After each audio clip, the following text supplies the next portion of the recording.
अजमेर से। राधे राधे महाराज जी। महाराज जी, भगवान का आश्रय लेकर कार्य करते हैं तो भगवान का आश्रय में तन्मयता होने लगती है और कर्तव्य कर्मों में अरुचि सी होने लग जाती है। केवल श्री हरि में ही तन्मय होने की ललक रहती है। हाँ, अच्छी बात है, पर ऐसा नहीं है। अगर ऐसा होता तो चक्रवर्ती सम्राट अम्बरीश का राजकाज कैसे चलता? ऐसा होता तो बड़े बड़े भक्त व्यापारी रहे हैं, बड़े बड़े काम किए हैं। हमको ये चाहिए कि भगवान का सुमिरन, भगवान का आश्रय करते हुए कार्य को सम्यक रूप से करें, इतनी भी त्रुटि न होने पावे, तभी तो भगवान की भक्ति का प्रभाव माना जाएगा। अगर ऐसा हो कि भगवान की भक्ति सब कार्य रुकवा देती तो फिर भगवान को कैसे प्राप्त कर पाएगा और वो व्यवहार कैसे कर पाएगा? ऐसा नहीं, अभी आप में कमी हो रही है। भगवान का चिंतन करते हुए हम बहुत अच्छे हर कार्य कर सकते हैं। तो ऐसा कैसे आप निर्णय किए कि भगवान में तन्मय हो जाता और कार्य छूट जाता है? ऐसा नहीं है, ऐसी परिस्थिति। कर्म करते हैं तो फिर कर्म में तन्मयता हो जाती है, भगवान का आश्रय छूट जाता है। भगवान का आश्रय का मतलब है, जैसे आप शरीर को कभी ध्यान करते हो क्या? शरीर का कभी ध्यान नहीं करते हो? कभी भूलते हो क्या? नहीं भी। बस यही आश्रय है। हम किनके हैं? श्री हरि के हैं, हम प्रियाजू के हैं, हम प्रभु के हैं और खूब कार्य कर रहे हैं बढ़िया मन लगा के, और उस कार्य को प्रभु को अर्पित कर देते हैं। 4 घंटे, 6 घंटे, 8 घंटे ड्यूटी की, हाथ जोड़ा है प्रभु, 8 घंटे से जो कार्य हो रहा था वो आपका ही है प्रभु, ये पूजा स्वीकार करो। ऐसे ऐसे गृहस्थी में चला जाता है। अब आप ऐसा कि हम हरि में तन्मय हो गए तो फिर कार्य, मुझे तो ऐसा कम ठीक लगता है। कार्य को हरि का मान करके करें और उसे अच्छी प्रकार से करें, 100%, कोई त्रुटि नहीं होनी चाहिए, और उसे पूरा प्रभु को समर्पित कर दें, पूजा हो गई। जैसे हम रसोई बना रहे हैं तो पूरे विवेक पूर्वक, अगर नमक नहीं पड़ा तो कैसे प्रभु को भोग सुंदर लगा पाएंगे? हर कार्य हम प्रभु के लिए कर रहे हैं। हम ड्यूटी प्रभु के लिए कर रहे हैं, व्यापार प्रभु के लिए कर रहे हैं, किसानी प्रभु के लिए कर रहे हैं। एक होता है अपने लिए करना और एक होता है प्रभु के लिए करना। भक्त प्रभु के लिए करता है, तो जो प्रभु के लिए कार्य किया जाता है तो और सजाकर अच्छी प्रकार किया जाता है। तो अच्छी प्रकार से जो भी कार्य करो, अच्छी प्रकार से करो और उस कार्य को भगवान को समर्पित कर दो, और बीच बीच में राधा राधा सुमिरन करते रहो। ठीक है ना राहुल जी? राधे राधे भगवान श्री। राधे राधे महाराज जी। महाराज जी, आजकल के बच्चे में नशे और गंदी आदतें बढ़ रही हैं, तो उनको रोकने के लिए हम कैसे और क्या प्रयास कर सकते हैं? हम तो सबसे प्रार्थना यही कहते हैं कि अपने अपने बच्चों को अगर समझाना शुरू करें, उनसे मित्रवत व्यवहार करें और उनके पास बैठें, उनके मोबाइल को चेक करें, उनकी मानसिकता को चेक करें, और जहां उनको त्रुटि हो रही उनको हम समझाने की चेष्टा करें कि आप गलत चल रहे हो, आप सुधार करो, हम आपका सुंदर ब्याह करा देंगे, हम सुंदर व्यवस्था आपकी कर देंगे, लेकिन आपको ऐसे गलत आचरण नहीं करने चाहिए। क्योंकि समझाने से अब समझ कम आएगी। अगर बच्चापन से बालक को समझाया जाए, उसे अध्यात्म में जोड़ा जाए, तो शायद गंदी बातें हो ही ना। पर बच्चापन से तो मोबाइल पकड़ा दिया जाता है। छोटे छोटे बच्चे मोबाइल के कारण बहुत बिगड़ गए हैं। गेम खेलना, रीलें देखना, हस्तमैथुन करना, गंदी बातें करना, बहुत बहुत बहुत है।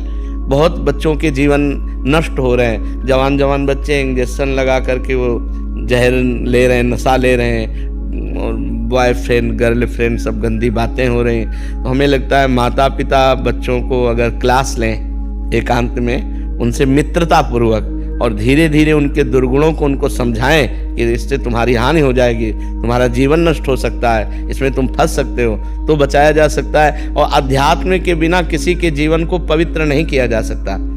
अध्यात्म ज्ञान ही सबके जीवन को पवित्र। आजकल माता पिता अध्यात्म में नहीं तो बेटों को कैसे अध्यात्म में लगा देंगे?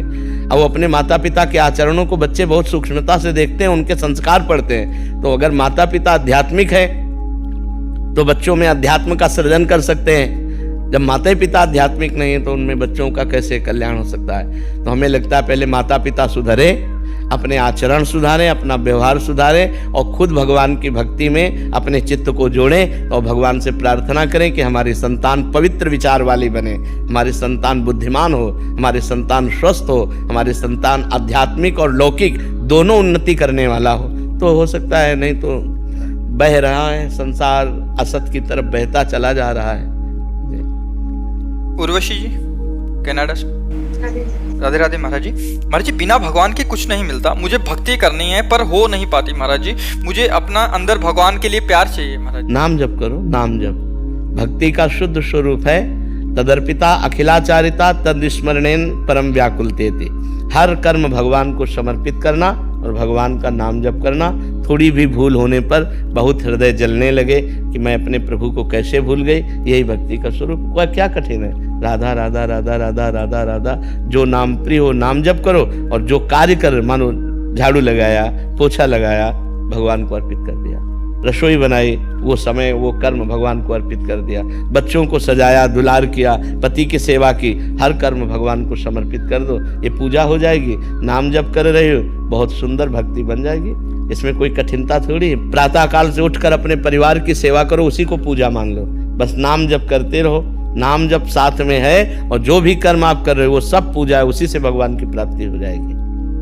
पुनीत जी बुलंदशहर से। राधा वल्लभ श्री हरिवंश महाराज जी। महाराज जी, मैं नाम मात्र का शरणागत हूँ, भाव चेष्टा आचरण पूर्णता शरणागत वाले नहीं है महाराज जी, असमर्थ हो रहा हूँ महाराज जी। भगवान का आश्रय लिए हो और ये बात अंदर है तो आप अच्छे शरणागत हो जाओगे। ये होना चाहिए कि मैं शरणागत लायक नहीं, शरणागत के जो आचरण है वो मेरे में नहीं है, मैं किसी योग्य नहीं हूँ, फिर भी नाम मात्र का भगवान का शरणागत हूँ। ये किसी भी शरणागत से पूछोगे तो यही बात कहेगा, जैसे गोस्वामी तुलसीदास जी कह रहे, हऊँ कहावत सब कहत राम सहत उपहास, स्वामी सीतानाथ सो सेवक तुलसीदास। बोले मैं भी कहता हूँ कि मैं राम जी का हूँ, और लोग भी कहते हैं कि तुलसी राम का है। भगवान उपहास सह रहे, मेरे जैसा दास, मेरे जैसा भगवान श्री राम का दास, ये भगवान उपहास सह रहे हैं। तो ये तो बड़े बड़े भक्तों के हृदय में होता है। ये अच्छी बात है, अपने में ऐसी बात बनी रहनी चाहिए, पर हमारे द्वारा पाप आचरण नहीं होना चाहिए। ये हमको जरूर ध्यान रखना चाहिए कि पाप आचरण की तरफ जब हमारा मन जाए तो हमको भगवान से रो रो कर पुकारना चाहिए कि बचा लो मुझे, आपका कहला करो मैं ऐसी गंदी बात करूं, प्रभु बचा लो मुझे। पाप आचरण ना हो तो बहुत बढ़िया, यही भाव आगे बन करके पूर्ण शरणागति में पहुंचा देगा। ये होना ही चाहिए। अगर ये है कि मेरे में शरणागति है, लक्षण है, तो अभिमान है, अभी उसमें शरणागति नहीं, और ये भाव है तो शरणागति हो जाएगी, पक्का हो जाएगी। तरुणा जी दिल्ली से। राधा राधे राधे महाराज जी। महाराज जी, पूज्य तुलसीदास जी महाराज जी द्वारा रचित श्री रामचरितमानस में ऐसा लिखा हुआ है कि जब शत्रुपा जी और मनु जी ने तपस्या की थी तो उनको वरदान देने के लिए श्री ब्रह्मा जी, श्री विष्णु जी और श्री महेश जी तीनों आए थे। जब मुनि जी और शत्रुपा जी ने आशीर्वाद लेने से मना कर दिया, तब मनु जी ने पूछा था कि आप तीनों में से बड़ी कोई भी सत्ता नहीं है जो आप तीनों को चलाती हो। तो महाराज जी तब ब्रह्मा जी, विष्णु जी, महेश जी ने कहा था हाँ बोला था। इस जवाब को सुनकर उस परम शक्ति को पाने के लिए उन्होंने फिर से तपस्या शुरू कर दी। तो महाराज जी, क्या वो परम शक्ति प्रभु राम जी थे? हाँ, भगवान के एक अंश से ही त्रिगुणात्मक भगवान का स्वरूप प्रकट हुआ है।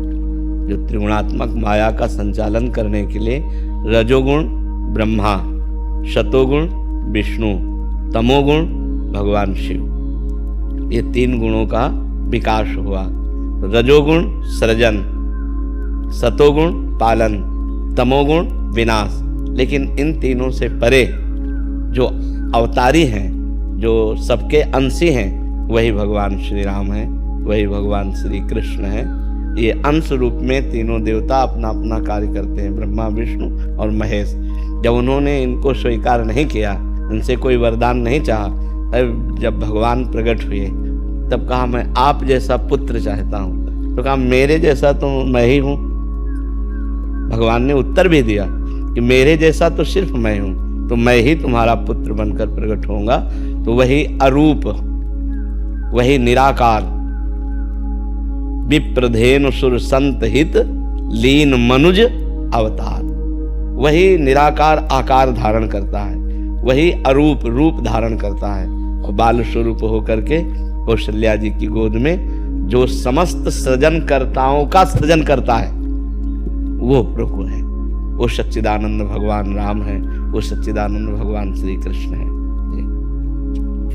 राहुल शर्मा जी। राधे राधे प्रभु। राधे राधे महाराज जी। गुरुदेव भगवान, ईश्वर क्या है, जीव क्या है, प्रकृति क्या है, दृश्य जगत क्या है? ईश्वर जो संपूर्ण चराचर का स्वामी है, जो प्रकृति और पुरुष दोनों को अपने शासन में लिए हुए है। पुरुष सबके अंदर बैठा हुआ आत्म तत्व, प्रकृति अष्टधा प्रकृति, आकाश, वायु, जल, अग्नि, पृथ्वी, मन, बुद्धि, अहंकार, कितने हुए? 8। ये अष्टधा प्रकृति का जो संचालन करता है, जो पराप्रकृति जीव, इसका भी जो स्वामी है, अंशी है, भगवान ने कहा ना ममैवांशो, वो ईश्वर जो उत्पत्तिम च विनाशम च भूतानामा गतिम गतिम वेत्ति विद्याम अविद्याम च षष्टारो ईश्वर इति। जो उत्पत्ति करता है, जो विनाश करता है, जो गति और अगति का निर्णय करता है, जो विद्या और अविद्या की सृष्टि की, वो ईश्वर है जो सबका मालिक है, वो एक है। अब दूसरा जीव क्या है? उसी ईश्वर का एक अंश है। उसी ईश्वर ने जब एको हम बहुत श्यामा, मैं एक बहुत हो जाऊं इच्छा की, तो वो चराचर जगत रूप में जड़ चेतन के रूप में वो प्रकाशित हो गया। स्त्री पुरुष सब नानात्व जितना 84 लाख योनियां, वो स्वयं भगवान अपने अंश से विकास को प्राप्त हो गए। उनका संकल्प एको हम, मैं एक, वही ईश्वर, बहुत श्यामा बहुत रूपों में हो जाऊं, तो सब चराचर जगत ईश्वर ने प्रकट कर दिया। ये जीव और प्रकृति जिससे अपने को विस्तार में किया, उसे माया कहते हैं। अपने को विस्तारित करना, वो भगवान की जो इच्छा शक्ति है, उसे माया कहते हैं। भगवान जो ईश्वर है, उत्पत्ति विनाश गति अगति विद्या अविद्या सबका स्वामी है, और प्रकृति और पुरुष दोनों का शासन करता है। और जो जीव वो उस ईश्वर का अंश है। माया प्रकृति जो जिसके द्वारा ये विस्तार होकर के ये सब क्रियाएं हो रही हैं। सतोगुण रजोगुण तमोगुण, 3 गुणों से कहीं अच्छी क्रिया, कहीं बुरी क्रिया, कहीं मंदी क्रिया, ये सब क्रियाएं हो रही, ये माया भगवान की। तो ईश्वर, जीव और प्रकृति, प्रकृति को ही माया कहते हैं। समझ पाया?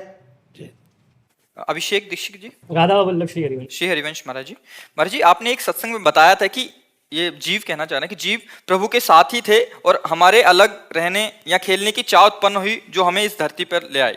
तो महाराज जी, अगर हम भक्ति करके श्री जी के पास वापस चले जाएं तो क्या ये अलग रहने की चाह वापस उत्पन्न? दो प्रकार से श्री जी के पास जाया जाता है। एक होता है जैसे तरंग समुद्र में लीन हो गई, अब अस्तित्व ही नहीं रहा, ढूंढ नहीं सकते उस तरंग को, वो समुद्र रूप हो गई। तो हम साधना करके जब मोक्ष को प्राप्त होते हैं तो भगवान में ऐसे लीन हो जाते हैं जैसे तरंग समुद्र में।